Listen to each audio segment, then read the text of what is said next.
For you, let's do an audio test. Name 5 things every home cook should know how to make. Oh, very good. I would say probably a traditional pot roast, a proper steak without having to constantly temp check it, a French omelet. We've all heard that one, but I still am a stickler for it. And a mayonnaise. Oh boy, there's so many. It's hard to pick all of them. Trying to think of a sauce that has a lot of knife work. I guess like a purely handmade salsa, and truly handmade. I mean, no blenders, no nothing, like all the ingredients done by hand. Love it. You sound perfect.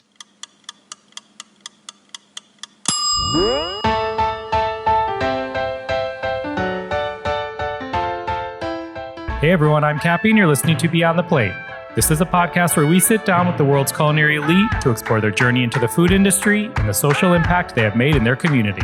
If you're new to the pod, welcome. If you listened before, we're glad you're back.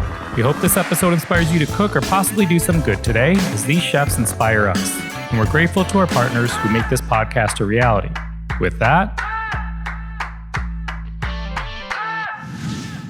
this episode is brought to you by our friends at Martin's Famous Potato Rolls. Martin's is an all-American family-owned and operated company founded in 1955 and headquartered in Chambersburg, Pennsylvania. They are the #1 potato roll in America, and as I like to say, they can make almost any burger and hot dog taste better.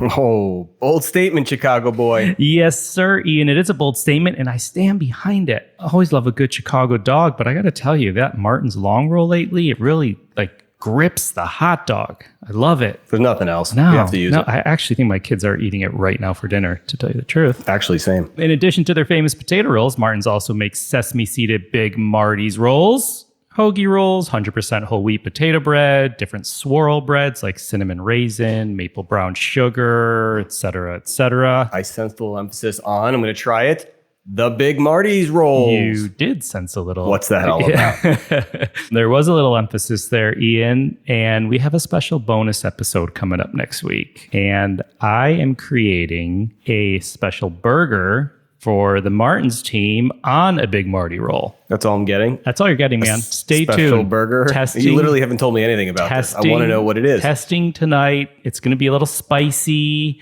We're going to have some pickles on there from our other partners at Wickles Pickles. Some nice collab there. Stay tuned. It's coming next week. Okay. And Martin's encompasses more than baking the best bread and providing good American jobs. They also believe in giving back to their community and the world around them. Through volunteering time and donating resources, they support hundreds of charitable organizations such as food banks, after-school programs, disaster relief, and others that provide sustenance and comfort to people in need both close to their baking facilities and abroad. To learn more about Martin's and check out some great recipes, go to potatorolls.com and follow them on social media at Potato Rolls. Martin's, we thank you. Man, talk about nailing it. This episode is brought to you by our friends at One Hope Wine. One Hope is a Napa Valley winery built on hope and rooted in purpose. Every bottle of their award-winning wine supports a meaningful cause. One of the many reasons why we love them. One Hope's commitment to high-quality wine is as important as their commitment to the causes they support. Through the sale of every bottle, One Hope has donated over $8 million to causes around the world. And bonus, they have an awesome winemaker, Mari, who does these super cool pairings every other week on our Beyond the Drink episodes. Hopefully you've listened to her. True. You've met her. Story, yeah. She's awesome. I love it. We had a good one last week. She was pairing Manit Chauhan's Indian Spice Trail Mix. She paired it with his Zinfandel. It was pretty cool. She gave us the history of the grape. I'm always in awe whenever I talk to her. It's also cool. I saw your social post where it was the picture of the snack and the wine. And I was like, oh. Got you hungry for some snacking. One Hope also believes that you shouldn't have to sacrifice your wallet to enjoy quality award-winning wines. Their popular Vintner collection begins at $25. It's super affordable and it gets delivered to your door. To learn more about One Hope Wine, the winery, and to apply to become a winery member, go to onehopewine.com. Follow them on Instagram at One Hope and on Facebook at One Hope Wine. One Hope, we thank you. We thank you. One more thing. We have some awesome Beyond the Plate merch, which you can find a link to in your podcast player or at beyondtheplatemerch.com. Head on over and check out our hats, tees, and hoodies. Again, that's beyondtheplatemerch.com. Enjoy this week's episode.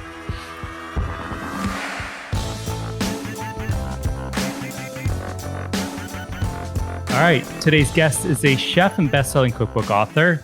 He grew up in Los Angeles and at age 18 moved to Austin, Texas, where he started his professional career at one of the most prominent restaurants, Uchiko. At age 22, he started creating YouTube videos about food, and by age 25, he was self-employed and definitely making his mark on the culinary world. When he announced the release of his book, An Unapologetic Cookbook, it became the #1 bestseller of all books on Amazon in less than 3 hours. This professionally trained chef blends education with humor, engaging audiences across multiple platforms. He's amassed quite a large following on YouTube, TikTok, and other social media platforms. And if you don't already, I highly encourage you to follow and watch his content. Please enjoy this episode as we go beyond the plate with a man who in one single Instagram post of surprising his mom made me a fan for life. Chef Joshua Weissman. Dude, let me explain that post that I just mentioned kind of for our listeners. I'm just going to shorten it up a little bit. You wrote, anyone who has seen someone in their family struggle with anything knows what this means. I wasn't an easy kid to raise. Money was an issue. I didn't want to go to college. I wanted to cook and was very harsh about it. My mom always nurtured my passions, no matter the cost, even when we were struggling, et cetera, et cetera, et cetera. You surprised her with a car. Describe how that moment felt. Man, that's a big question. I mean, it's a bucket list item that I've had for a long time. I don't know. I mean, I feel like, well, for one, I'm very gifted to have super supportive parents. And I, throughout working in restaurants, especially in restaurants, you start to discover that's not very common to have great parents. And so I discovered pretty quickly how lucky I was to have great parents. And so from that moment, I was like, I don't know what or how, but I have to do something to show them my gratitude. And, my mom loves nice cars and stuff like that. And I was like, I'll get her a car one day, one of these days, shaking my fist in the air. And yeah, I mean, it was a pretty surreal moment. Honestly, she was actually more surprised than I anticipated. It was very emotional, but it felt like, I think out of all the things that I've done, it felt like I really did something good then, more so than any other time. A lot of people have come up to me and say great things, and it makes me feel great. And it definitely consistently re-solidifies what I do, but I don't think anything could compare to that moment. That's amazing. I've watched that video over and over. Truly, it was awesome. I appreciate that. I have as well, probably 1,000 times. So good. I go back and look at it from time to time. It's a good one. So I have to ask, why weren't you an easy kid to raise? So I grew up, technically, I grew up in LA or Tarzana area. And I don't know, I guess bit of not like a rocky childhood, but I like to eat. So I was kind of a big kid. And so with that came people poking fun at me, whatever. I don't really have any like harsh feelings about that back then. You're a kid, you get made fun of. Everybody gets made fun of when they're in middle school. Let's be honest, right? Or sorry, elementary and middle school. High school maybe gets a little better, kind of. And so I had a tendency to act out. It was like my way of catharsis. And I was the one thing I never did was backlash with my parents. I was always very respectful with them.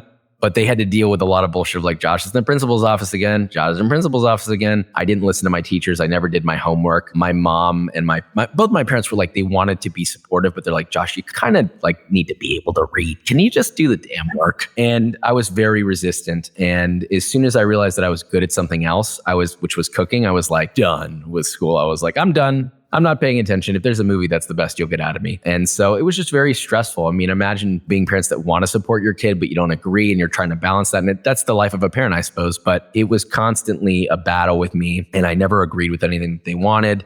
My mom always wanted me to go to college. And I was like, no, I'm not doing it. I refuse. And it was only till I got older how much that probably hurt her. And she never really voiced that to me, which out of love, right? She's like, you know what? She's got to do what he's got to do. If it hurts, it is what it is. And so I think that my constant rebellion, my constant like getting in fights in class and all that stupid bullshit was wearing on them, but they stood strong through it. So you started cooking pretty young, no? Yeah. I started cooking when I was about 4. It was like a regular thing because my mom, I come from a long line of family cooks. My family loves to cook. They go out of their way to cook. It's the kind of thing where like, grandma shows up, but she like brings like a 3-tier casserole and like a roast beef. And you're like, can we just like play Scrabble and go home? Jesus. You have siblings or no? I have a brother. Yeah, I have a brother. But yeah, mostly close family, like aunts, lots of aunts and uncles, cousins, all of us. I don't think I know any of my family that does not cook. Thanksgiving is like the bloodbath of the century. There's always too much food. It's kind of almost grotesque. It's like, is it even illegal to have this much? And so, so we just come from a long line of cooks. And my mom was like, she wanted to bring me in the kitchen. I think it was more of like a fun bonding thing for her. And I took a liking to it pretty immediately. And, hard to say if I was good at it at 4, but I think I had this, it was like the one thing that I could do where I was like, nobody can tell me no here. And kind of just fuck around with this. I can like squeeze shit and make it pop, but like at school I can't. Yeah, that's interesting. What was the first thing you ever cooked? Do you remember that? Yeah, first thing that my mom taught me was, according to her, was scrambled eggs, which I'm sure looking back now, if I were to look at what I made, totally fucked that scrambled egg. Am I allowed to do that? I'm sorry. You can. I hit explicit when I publish these on every one just because I have a mouth. You never know. Yeah. Right. Yeah.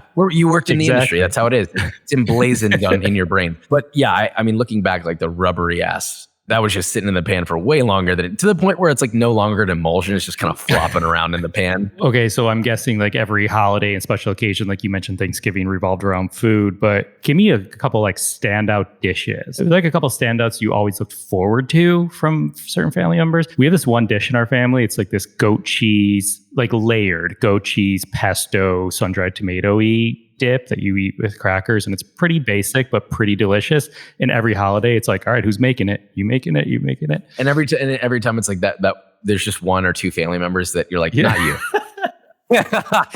Actually, let's skip it, because we have that family member. We're like, yeah, you just can stick to the other thing, and they know it's okay to know your place. But no, so we definitely do. I would say my cousin Jenny is a superior baker. Very good. Shockingly good. So really anytime she made anything, her pies are incredible. The way that she makes the crust is like one of the most delicate crusts I've ever eaten. The kind that like breaks and then instantaneously melts somehow. You know that it's like 80% fat, but who cares? It's good. So definitely any of her baked goods. I've never been a huge, the Mexican wedding cookies, the one like little snowball looking things. God, the ones that she makes are good. I'm like, my mouth is watering thinking about it. So that's one. And then really my mom makes these incredible mashed potatoes, really everything. I mean, they're like you said, like they're basic, but it's about the technique. And I think that's why I'm so technique forward, because my family it's not always just been about like a customized recipe, and more so they find a recipe that they really love and they pimp it out and they really sort of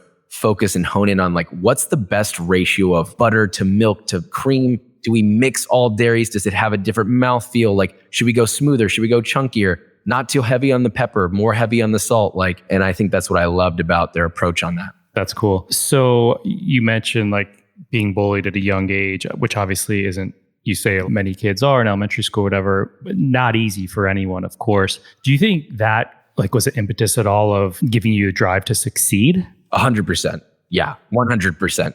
Yeah, because I lost a bunch of weight. I lost like 100 pounds when I was like 16. And I think that was like a catalyst for me to realize like, oh, like input, output, like work equals output. Like if you want something, you can actually work for it and obtain it. Wow, that's exciting. And being an only child, that's a pretty big realization where you're like, because as an only child, you're like, oh, well, I want everything. And then once you finally make that connection and you understand what real hard work feels like, you can kind of begin to associate that with other life things. Was cooking an escape like when you were young at all? Oh, 100%. Yeah. Cooking, I think, was a combination of like, it's emotionally just settling, it's very cathartic to just get in the kitchen and start cooking something. So yeah. I have a long day. My wife's like, let's order in. You probably don't want to cook. I was like, no, I actually do want to cook. Like, yeah, no, I mean, the only downside is when you get to the dishes, then you're like, fuck, now I feel bad. That's funny. You moved after high school. You didn't go to college. Did you consider college, or did you know? Since I was like very young, I've been very anti-establishment, anti-bureaucracy, and not for any other reason that it just made me feel weird. Like, I don't know why. I don't even know if today I can necessarily associate it with a thought other than it just didn't agree with my natural order of thought process.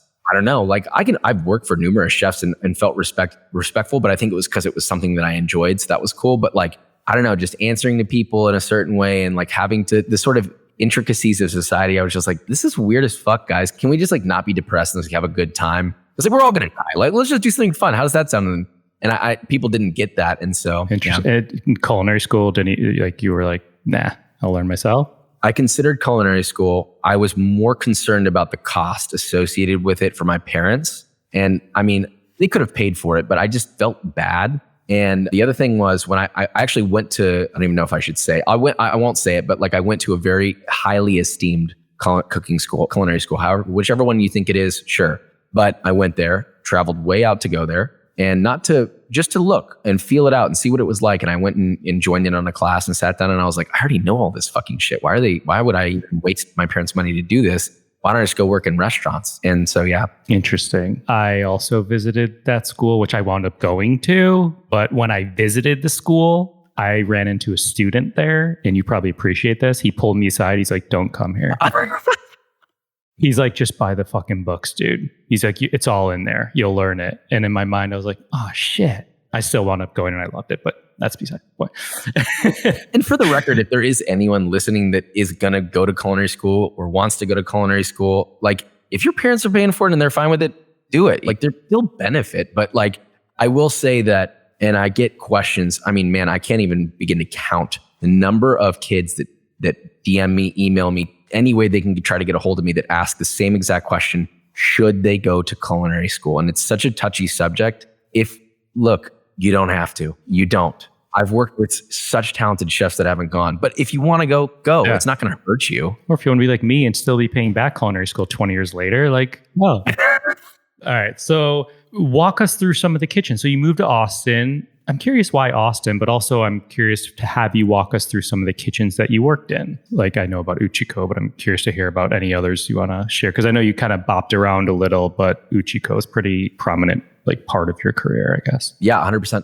So I went to Austin because, well, I know that everyone loves the Houston food scene and it gets a lot of attention and people are like, oh, it's the most diverse, yada, yada, yada. It is the most diverse. It's also one of the most difficult to find consistent restaurants that are consistently good. There are lots of restaurants that make great food and they're about a 30% accuracy on their quality. A lot of them, at least in my experience. And I felt like I wanted to be somewhere where there was a higher concentration, albeit a smaller pool, but a higher concentration of just great restaurants doing new things. And what I loved about Austin was the underdog mentality. They're pitted against great cities like Los Angeles and San Francisco and New York. I mean, these are legendary culinary hubs that have been legendary for practically as long as they've existed. And Austin's sort of like only been around for, at that time, had only been around for like maybe 20 years. Like, and even then it was still kind of developing. So much has happened in the last 10 years in Austin. And so I think that's what excited me. And also it was the closest place that I could just get in my car and pack my bags and go. So it was a little bit of that and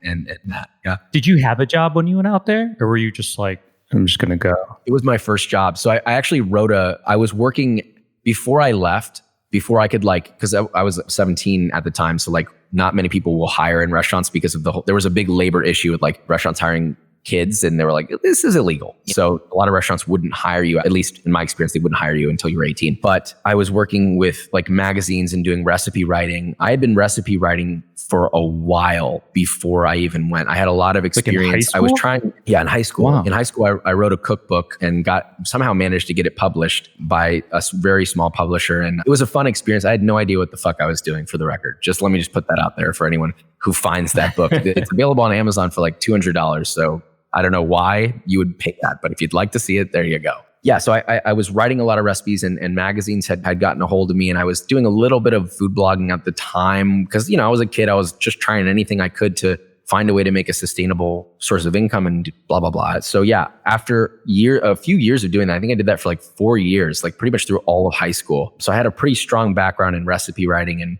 immediately I was like, I just want to be in restaurants. And so turned 18, dipped, went to Austin, and I worked around at a lot of just like blase. I didn't really know. I don't know why, but for some reason I was like, maybe I should start at like a really easy kitchen that I'll just kill it and then like get that experience. I worked at like, God, I don't want to name all of them because there's a lot of problems that happen there, but like little ones, like cantinas and stuff, like not the right places. I'm talking like 3-4 days and I was disappear. But it was like, oh, I'm just frying tortilla chips. I think I'd like to go somewhere else. There was one that I went to that I got fired from that I don't know if I want to say the name is either, but there was one that I worked at for about a year, and that was my first like real serious restaurant job. It wasn't quite fine dining, but it was a little bit more relaxed, and we were doing food that was, I would call like high-end stoner food in the sense of pork fat mayo and this and that, and we were, these really nice little bites that were relatively affordable. It's an open concept kitchen. They have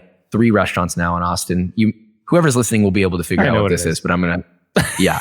And so I loved that job, but it was like my first real understanding of a serious kitchen that actually gave a shit. Like mise en place is everything, but like labeling things a certain way. You have to like cut the tape with scissors. Don't tear the tape. Little things like that. That was learning the fine dining way of doing things that I didn't understand at the time. I was a little brutish in the way that I did it. Ended up getting fired from there just because they moved me around and I got put in a position that I think some other people probably wanted to be in. And they were like, why is this fucking green guy here fucking things up left and right? And, you know, a little bit of restaurant politics got me out of there real quick. Bounced around for a little bit. And then eventually I was like, you know what? To me, I loved Uchi, went to Uchi. And that was like, once I got there, I was like, I really want to be here. They had no availability. I worked for free for 2 or 3 months almost. And I had just enough money to pay rent to do that. And my fiance, who's now my fiance, would help me pay for rent. And so I could do that. And I don't know how she managed to do that, but she did. She would like lie to her mom, hey, I need a few $100 for nails or whatever.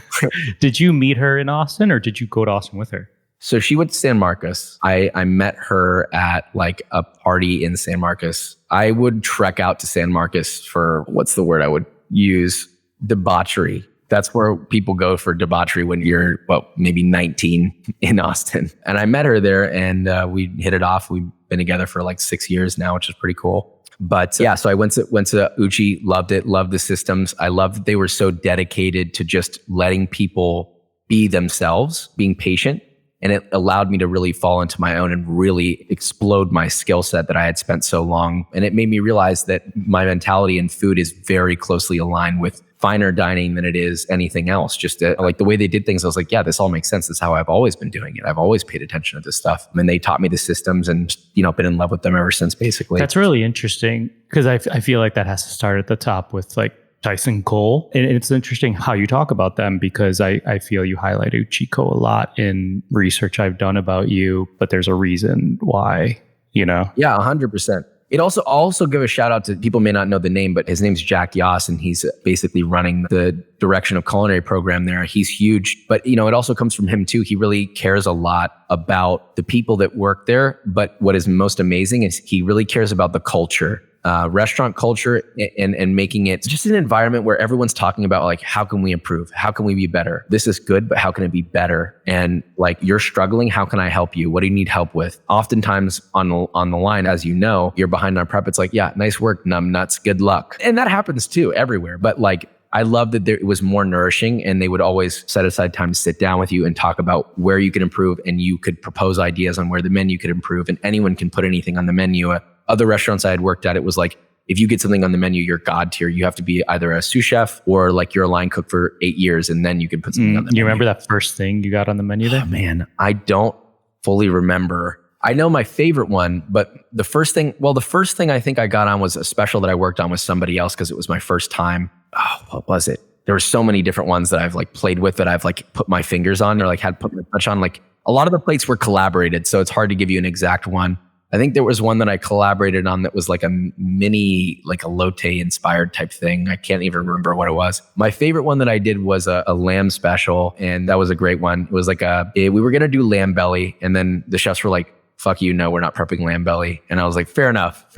And so we went with I think we went with lamb neck or something like that. It was sous vide for 48 hours, pressed for another 24, then portioned, and then grilled and glazed on the yakitori, Conroe grill technically over bean shotan. And it had these snap peas that were just like very lightly sauteed, tossed with piqual, lemon juice. It had a pistachio duca, and then there was this preserved lemon. So all in all, that plate, it was very simple, but it took like 3 months to get everything put together for the plate. That lasted 1 month, and then they're like, we're done, thank you. But yeah. That's cool. Very cool. Okay, so I got to ask, are you like dicing shallots at Uchiko while daydreaming about mastering Panda Express orange chicken, or how does that go?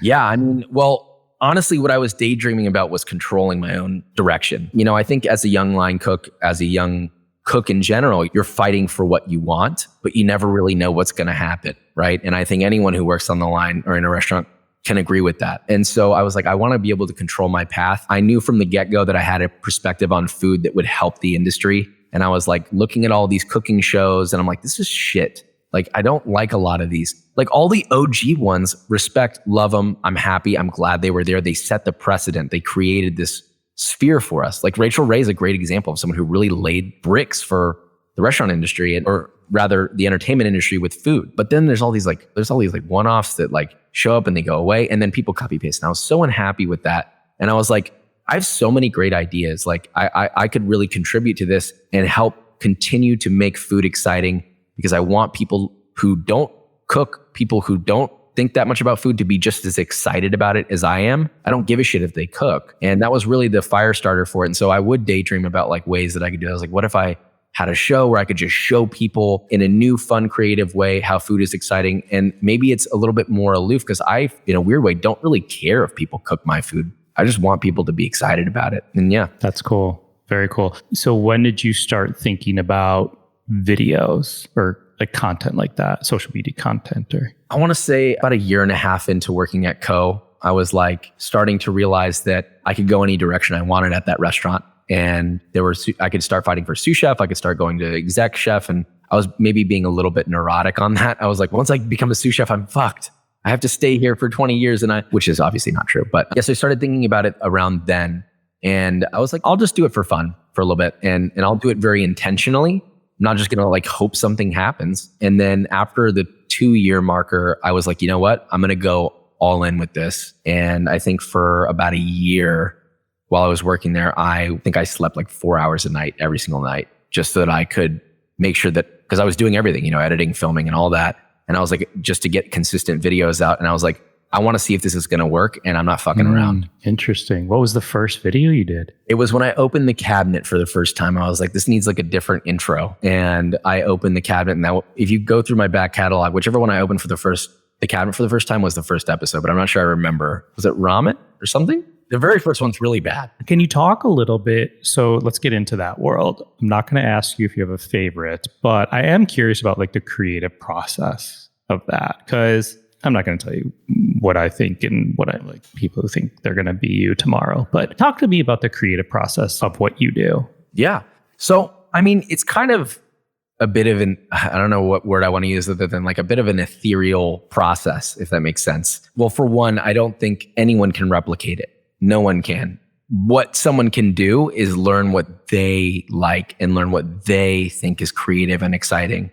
That is what makes anything special. But yeah, I mean, you'd be surprised. I don't wait for ideas to come to me. I fight for them constantly. I think good chefs do that too, right? When they're creating dishes, it's not like they're like, oh, I'm going to wait until I want to do something with duck, but I don't know what it is. I'm just going to wait. No, they fucking pull the duck out. They score it and they're like, sear it?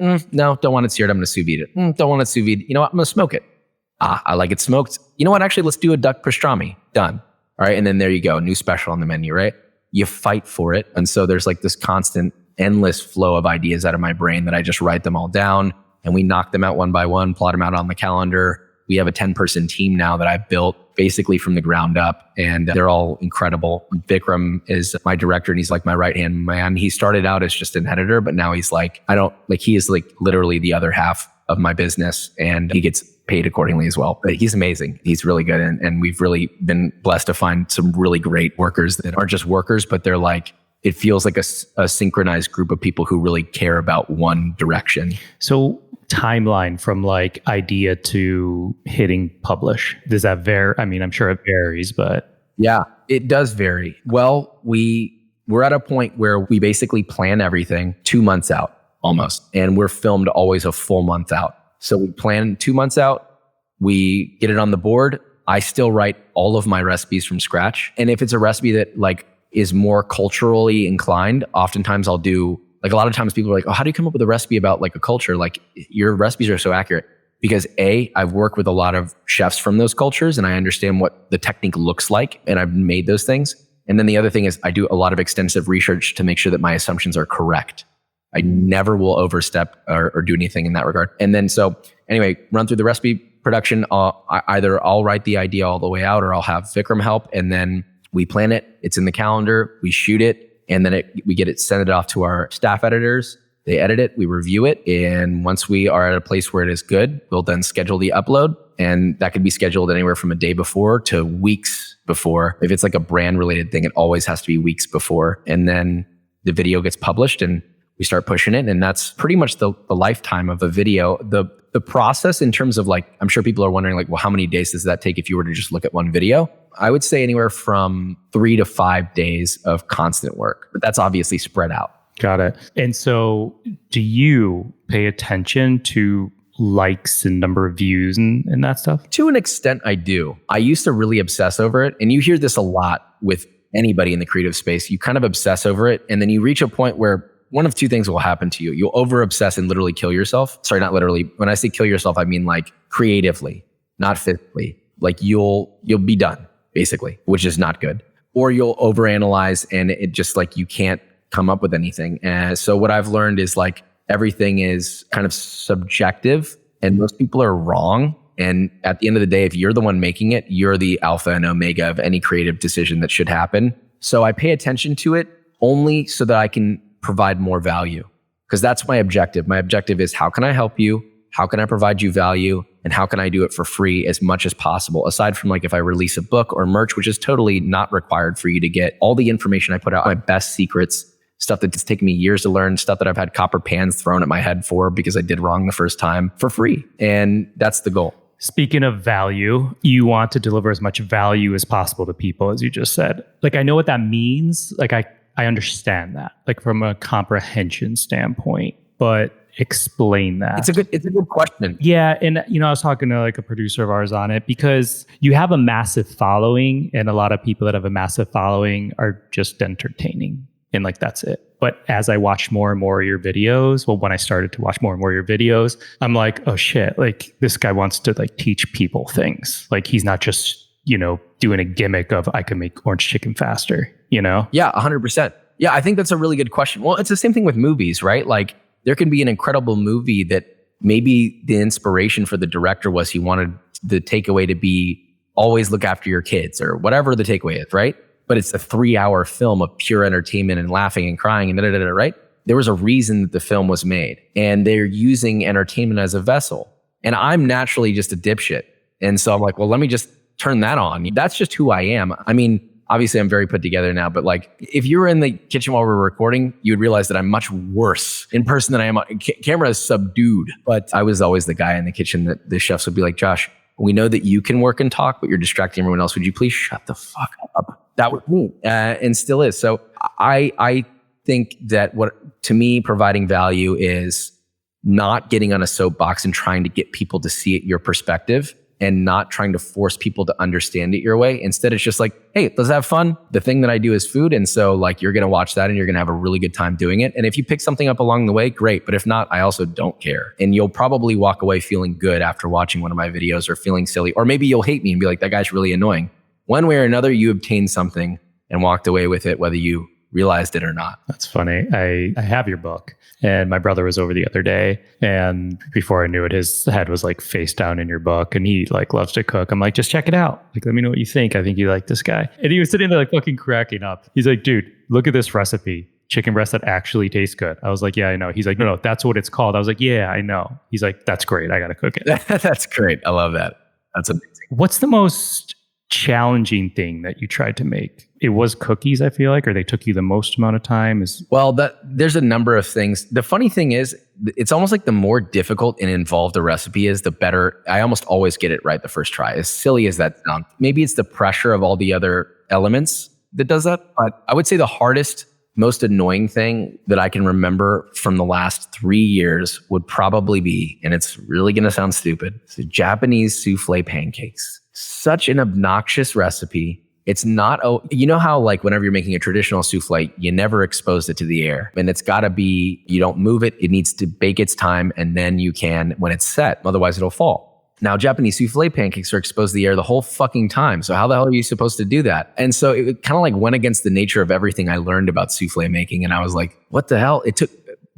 We filmed it. It took us 3 days of filming to get it right. Was that like funny for you? Would you get a laugh out of it? Were you pissed off or like it was what it was?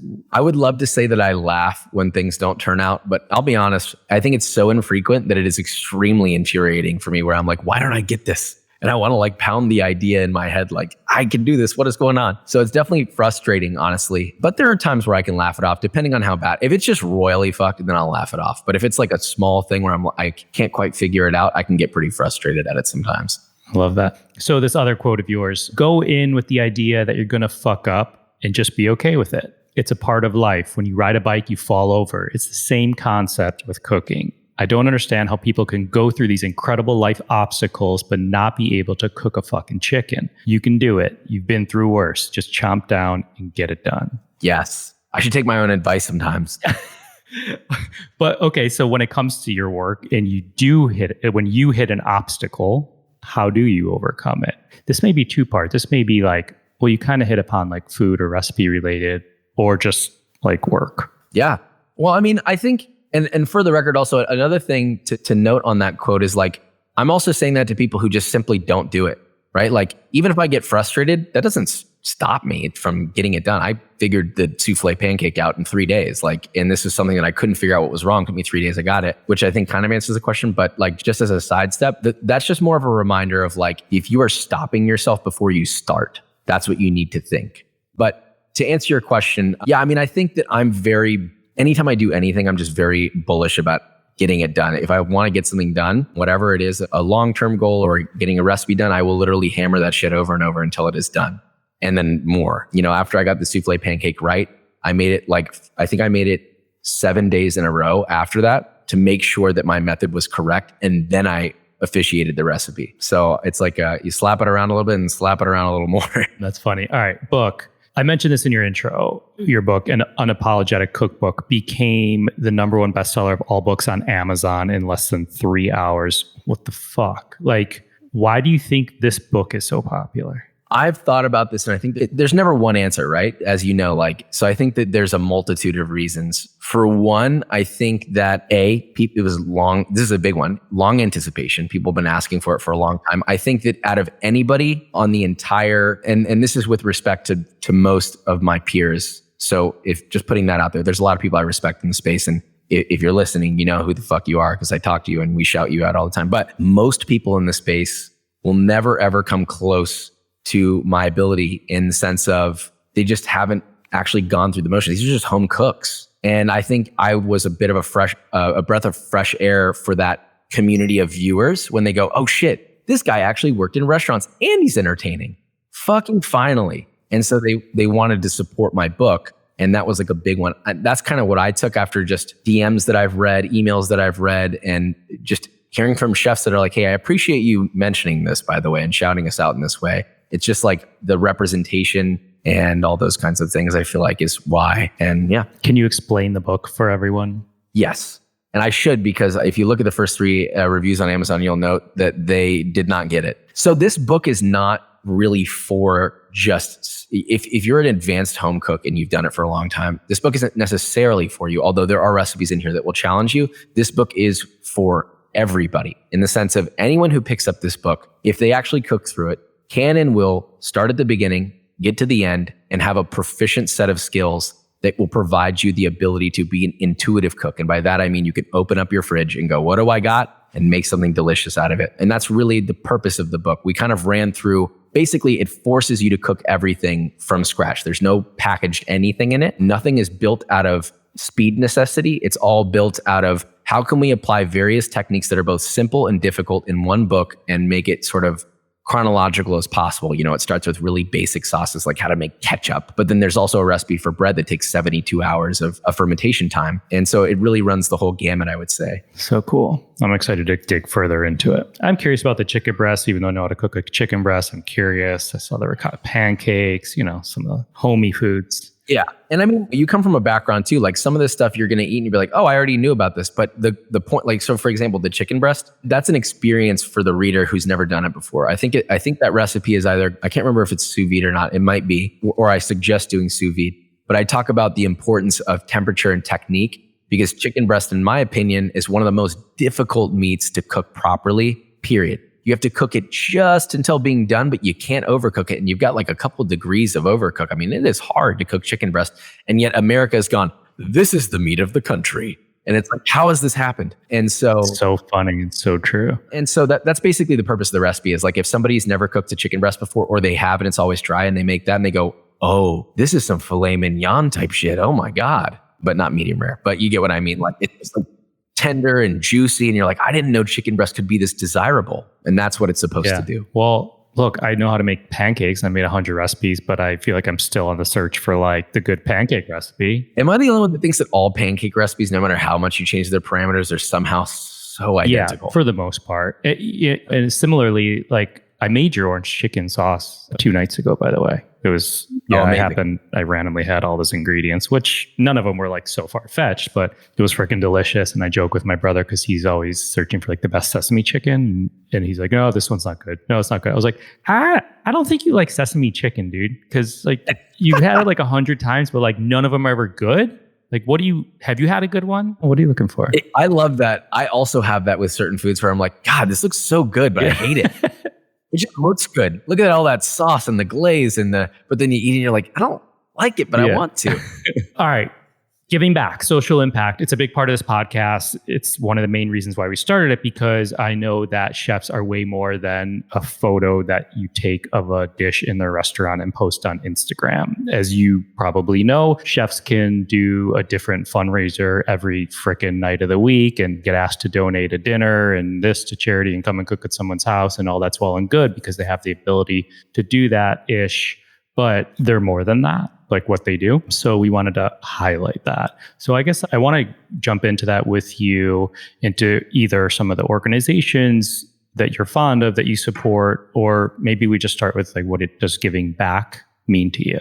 Yeah, I mean, well, I think you hit the nail on the head. Is like, I feel like let's look at the subject of chefs in their restaurants, right? I feel like chefs are conduits of the communities that they sit down in. And they do a lot of things aside from make food, right?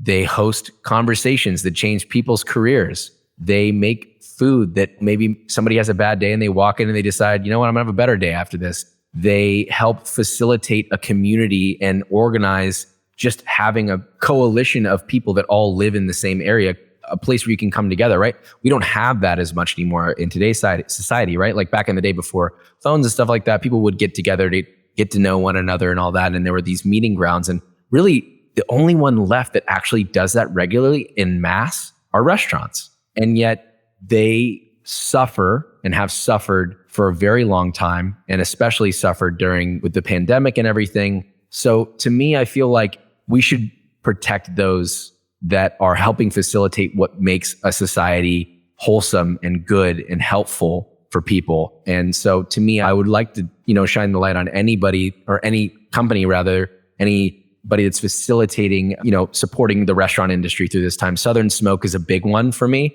because that's local to me. And so I would like to shine the light on Southern Smoke. And I have before. I've done a few events with them involved. So that would be my choice. If there's anyone that wants to support restaurants, you can go to southernsmoke.org and find out how to support by donating. And it's going to help. I don't know all the details on where it helps, but I know that it helps farmers, winemakers, dishwashers, servers. I mean, we're talking across the board, and it really has anything to do, whether it's from the health crisis or storm damage. Think about the times that a restaurant burns down and the whole community is like, oh, damn, that sucks. Imagine if all the people that ate there just submitted $5. You'd be able to rebuild the restaurant, but nobody wants to do that. Yeah, that's really interesting. And we'll link to Southern Smoke in the episode notes and on our website as well. Thanks for sharing that. Yeah, I'm familiar with Southern Smoke, and it's an interesting wasn't it started by Chris Shepard and his restaurant group to like help fund? There was like a cook, I feel like, that got sick. Am I making that up? I feel like there's some story along those lines, and then it's morphed into a bigger beast. Yeah, you're right. I actually didn't know it was started by Chris Shepard until you told me earlier, and I was like, oh, I did not know that was Chris Shepard. He's a king. Great guy, great cook, and talk about a guy who loves and eats life. I think you guys share a similar point of view on ketchup, by the way. Do we? Heinz? Yeah, I think Heinz, and he just like doesn't want to mess with homemade ketchup. He's like, why mess with it? Yeah. I also notate that in my ketchup recipe as well, where I'm like, this is not a substitute for ketchup. This is just a recipe for it. But yeah, I really like Chris Shepard. I think I'm supposed to be talking to him at some point for the first time, so I'm excited and nervous at the same time. That's great. I love it. Before we kick it over to a speed round, I do want to mention this often, but it never gets old. In terms of giving, give what you can. Whether it's your voice, whether it's your money, whether it's your time, it all helps. People think they have to have deep pockets and all the money in the world, but you don't. You could volunteer for 30 minutes a month or give $1 or do a social media post, whether you have 100 followers or 1 million. Like someone sees that and you may be opening someone's eyes to something and making a difference for someone in the long run. So thank you for shining a light on Southern Smoke and all that work. All right, let's do speed round. What did you have for dinner last night? What did I have for dinner last night? Oh, it was very boring. I had like chicken kebabs and hummus, and that was pretty much it. One of my most boring meals of the month, for sure. What'd you have for dinner 2 nights ago? No, I'm just kidding. Name a smell in the kitchen you love. Ooh, toasted garlic. Name a smell in the kitchen you hate. Blue cheese. What pisses you off in the kitchen? Disorganization. And what makes you happy in the kitchen? Organization. Name a go-to snack in your pantry. Ooh, you know what's weird? Dates and peanut butter. Very good. It's nice. I may hit that up. Nice. I'm really grotesque about it. You know, I'll just dunk that thing in there. Interesting. It's fine. It's fine. Nobody No, knows. I'm going to do that probably within minutes after we end this. Summer grilling season is upon us. What do you put between your buns? Probably, I've really been into making my own hot dogs. I like curing and smoking them myself. You want to, if you're going to do it, just be sure not to use, obviously, traditional pork casings because they're too big. You need to use sheep so that they're small and skinny like a proper hot dog, but really nice. Love it. All right, closing it out here. You've deciphered many different recipes from In-N-Out secret sauce to Popeyes, Chick-fil-A, et cetera, et cetera. Have any of these places like reached out to you after? The only one, I know they know about me. And if you're listening, fucking In-N-Out, and by the way, shout out to In-N-Out. I love In-N-Out, but their fries suck. And if any of the representatives are listening to this, I know you know. Okay, just stop being scared. It's fine. Just call me. No, so only one of them, actually, Whataburger, has been a great sport. They actually follow me. Ever since I did the first one a while back, they followed me. And I'll be honest with you, I trashed them. I feel kind of bad. And I do like Whataburger to an extent. So maybe they know that. But yeah, they've been very good sports. The last time I did one, they DM'd me and they're like, please don't do it to us again. And he said that on DM and I was like, that's kind of cool that they're so open. You know, shout out to them for being good sports. They know it's in good fun. I like it. I like that. A journalist asked you if there's a chef you want to cook for. Keep me honest here. You mentioned Gordon Ramsay and Rene Redzepi, 2 very different chefs. In the same article, you talked about opening your first restaurant. So this is a two-part question. Other than Chef Gordon Ramsay and Chef Rene Redzepi, who else would you invite if you had 3 more seats at the table? Oh man, that's tough. That is tough. I would invite other chefs or just like celebrities or what? Anybody. Well, I'd have to invite my parents. Does that take up 2 seats? Unless they want to share. They could share a seat. Okay. Well, I'd definitely invite my parents. And if it doesn't take up seats, then my parents. And then I would invite Robert Downey Jr. just because I would love to see his reaction. I would invite, there's so many. God, I'm going to forget somebody. So it's not my ultimatum list, but Jack Black. And man, I don't know why this is stumping me so much. Normally I have an answer right away. I guess The Rock, just because Jack Black, The Rock, and Robert Downey Jr., they're all kind of like slightly funny people. So I know that it would be a fun time. That's a good trio right there. I like that. Follow up here, part 2. What would you serve? Ooh, this is where things get rough. Part of me wants to go simple. Part of me wants to go fancy. I think I would probably do a little mix. You know, I think I would do like just a big, huge, gigantic, unnecessarily large steak. Or actually, better yet, no, I wouldn't do a steak. I would do huge short ribs, like the entire plate. Take the whole plate, sous vide it for 72 hours, press it, chill it, grill it, glaze it, serve that as is with, you know, some different accoutrement, maybe some veg. And then for something fancy, I'd probably do like a glazed Peking duck with like all the accoutrement, you know, the Mandarin pancakes and all that other stuff. Yeah, I like it. Very meat heavy. Yeah, sounds like it, but it sounds good, man. Josh, this was fun. Thank you. I appreciate it. Appreciate you taking the time. Thank you for talking to us. I sincerely love your point of view. I'm excited to dig further into the book and keep putting out that intentional and valuable content. Love it. I appreciate that, man. Thank you so much for having me on. Really, I appreciate it. This was a lot of fun, man. I had the really good questions, honestly. Like I appreciate the intentionality. A lot of the time when I get questions, it's nice to get questions from somebody who really knows what they're talking about. I feel like half the time I get questions, but like a lot of time I get questions that are just lame, man. And these were really good. So I really appreciate that. I appreciate it. Thank you. Thanks again to Chef Joshua Weissman. Find more on him at joshuaweissman.com. To learn more about Southern Smoke, go to southernsmoke.org. We'll share a link to those websites in the episode notes and at beyondtheplatepodcast.com. Find me and keep up to date with this podcast across all social media at On Cappy's Plate or go to beyondtheplatepodcast.com. Beyond the Plate is also on social at BT Plate Podcast. This episode was produced by myself along with Ian Cohen, Joel Yetton, Sean Petrosian. Our digital media producer is Sarah McClellan-Mee. Our music has been composed by Goldford. Find him at iGoldford. As always, special shout out to my wife, Katie. If you have a moment, we'd love and appreciate it if you could rate or review and subscribe to this podcast on your listening site of choice. Thank you for listening to Beyond the Plate. I'm Cappy, and remember, there are never too many cooks in the kitchen.